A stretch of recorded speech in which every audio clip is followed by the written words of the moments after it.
बॉलीवुड में कई ऐसे एक्टर हैं जिन्होंने 90 के दशक में कई फिल्मों में काम किया और खूब नाम कमाया, लेकिन फिर वह अचानक ही इंडस्ट्री से गायब हो गए। आज हम आपको एक ऐसे ही एक्टर के बारे में बताने जा रहे हैं जिनका करियर किसी और ने नहीं बल्कि उनके पिता ने खुद बर्बाद कर दिया था। इस एक्टर को उसके पिता के हाथों एक ऐसा जख्म मिला था जिसे वह अपनी शायद इस उम्र में तो नहीं भूल पाएंगे। 1992 में काजोल की एक फिल्म थी बेखुदी। उसमें एक ऐसे हीरो ने कदम रखा था जिसे दर्शक आज तक नहीं भूले हैं। ये हीरो कौन थे ये मैं आपको लोगों को बताती थी। ये थे बेखुदी से डेब्यू कर रहे और रंग से शोहरत के शिखर पर पहुंचने वाले कमल सदाना। कमल सदाना 1993 में आई फिल्म रंग में 90 के दशक की highest paid actress Divya Bharti के साथ नजर आए थे। इस फिल्म से एक्टर का स्टारडम 7वें आसमान पर पहुंच गया था। उसके बाद वह फौजी, बाली उम्र को सलाम, हम सब चोर हैं, रॉक डांसर, मोहब्बत और जंग जैसी फिल्मों में नजर आए थे।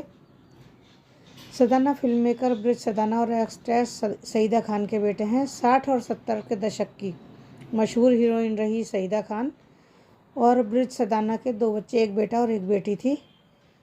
और ब्रिज सदाना ने अपने बेटे कमल को उनके 21वें जन्मदिन पर कभी न भूलने वाला एक ऐसा जख्म दिया जिससे शायद ये एक्टर कभी ना उभर पाए। तो दोस्तों चलिए आज हम बात करते हैं कमल सदाना की, लेकिन उससे पहले इनके पिता ब्रज सदाना के बारे में आप लोगों को बताएंगे। हिंदी फिल्म निर्देशक और निर्माता ब्रजमोहन सदाना थे इन कमल के पिता। ब्रज के नाम से प्रसिद्ध उन्होंने कुछ सबसे यादगार फिल्में दी जो 60 से 80 के दशक के मध्य के दौरान बॉक्स ऑफिस पर हिट रहीं। जैसे आप लोगों को उनकी पिक्चरों के नाम बताएं। उस्तादों के उस्ताद 1963 में आई थी और 1966 में आई थी उनकी एक फिल्म ये रात फिर ना आएगी। 1969 में उनकी 2 भाई और विक्टोरिया नंबर 203 उनकी फिल्में थी। इनके पिता ने सईदा खान से शादी की थी और उससे उनके 2 बच्चे हुए। एक बेटी हुई जिसका नाम था नम्रता सदाना और एक बेटा हुआ जिसका नाम था कमल सदाना। लेकिन उनका जो परिवार था वो खुशहाल परिवार नहीं था, क्योंकि उन दोनों मियाँ बीवी की हर समय लड़ाई झगड़े होते रहते थे। एक बार इन्हीं झगड़ों की वजह से इनकी वाइफ सईदा खान इनको छोड़ के चली गई थी, बंगला छोड़कर चली गई थी। कार्टर रोड पर उनका अपार्टमेंट था, वह उसमें चली गई थी। अब ये जो थे नशे में और गुस्से में उनका पीछे पीछे गए और जब गार्ड ने प्रवेश से इनकार कर दिया तो उन्होंने अपनी बंदूक निकालकर, लाइसेंसी बंदूक थी उनके पास, हवा में गोलियां चला दी। अब ये देखकर उनकी बीवी बहुत ज़्यादा डर गई और उनकी पॉलिटिक्स में जान पहचान थी, तो उनकी वाइफ की राजनीतिक जान पहचान थी। उन्होंने अपनी उसी राजनीतिक जान पहचान का इस्तेमाल किया और सुनील दत्त की वाइफ नरगिस से भी उनकी दोस्ती थी, तो उन्होंने उन सबसे बात की और फिर इनका हथियार जब्त कर लिया गया। लेकिन 80 के दशक में जब आप लोग देख रहे होंगे कि पंजाब जो था बहुत ज़्यादा खालिस्तानी आतंकवादियों से जूझ रहा था, उस समय ब्रजमोहन सदाना ने अपनी बंदूक वापस पाने के लिए एप्लीकेशन दी। और उस समय का जो हिसाब था तो उस समय ना हथियार रखने बहुत ज़रूरी हो गए थे कुछ लोगों को जिन्हें धमकियाँ मिल रही थी, तो इस बेस पे उन्हें भी अपनी बंदूक वापस मिल गई। अब ये थोड़ा अपने घर में भी टेंशन में रहने लगे थे ना, कि वो जो थे ना उनकी जो फिल्में थी जैसे मगरूर, बॉम्बे 405 मील, ऊंचे लोग, ये लगातार ऐसी फिल्में थी जो उनकी एक के बाद एक फ्लॉप होती जा रही थी।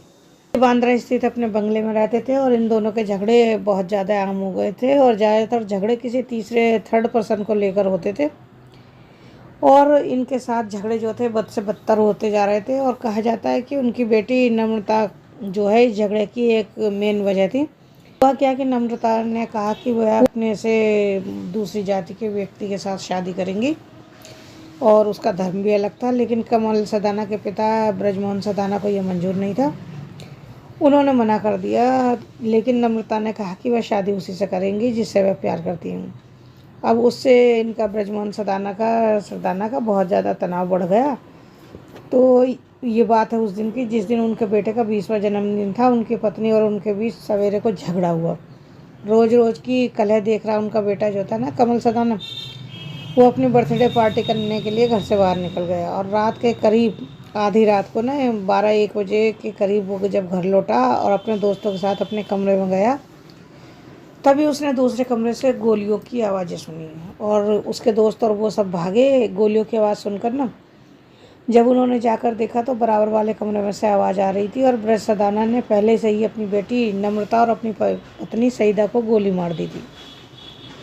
उन्होंने अपनी बंदूक कमल सदाना पर भी तान दी, जो अभी अभी बाहर निकला था, लेकिन उसकी गर्दन को छूती हुई निकल गई। अब ब्रज सदाना जो थे अपने कमरे में वापस चले गए और कमल जो थे वहीं पे गिर गए। उनके दोस्त जो थे उन्हें जल्दी से अस्पताल ले गए और वहाँ पर उनका इलाज किया गया और वह ठीक हो गए। लेकिन उनकी बहन जो थी वो उन्हें जब अस्पताल लाया गया तो उन्हें मृत घोषित कर दिया और उनकी माँ जो चोटों के कारण बहुत बेदम हो गई थी, उनका भी हॉस्पिटल में इलाज के दौरान ही देहांत हो गया।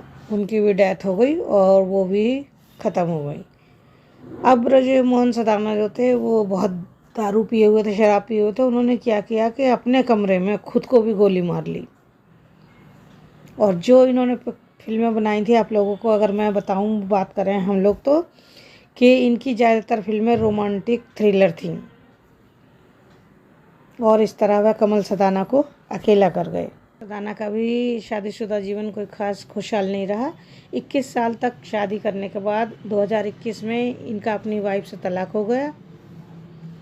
इतना सब कुछ सहने के बाद कमल सदाना ने 2022 में 15 साल बाद पर्दे पर वापसी की। वह काजोल की फिल्म सलाम वेंकी में नजर आए थे। तो दोस्तों, अगर आपको ये स्टोरी अच्छी लगी हो तो प्लीज़ लाइक कीजिए, शेयर कीजिए और सब्सक्राइब कीजिए अगर आप मेरे चैनल पर नए हैं। और इसी तरह की और वीडियो देखने के लिए बने रहिए।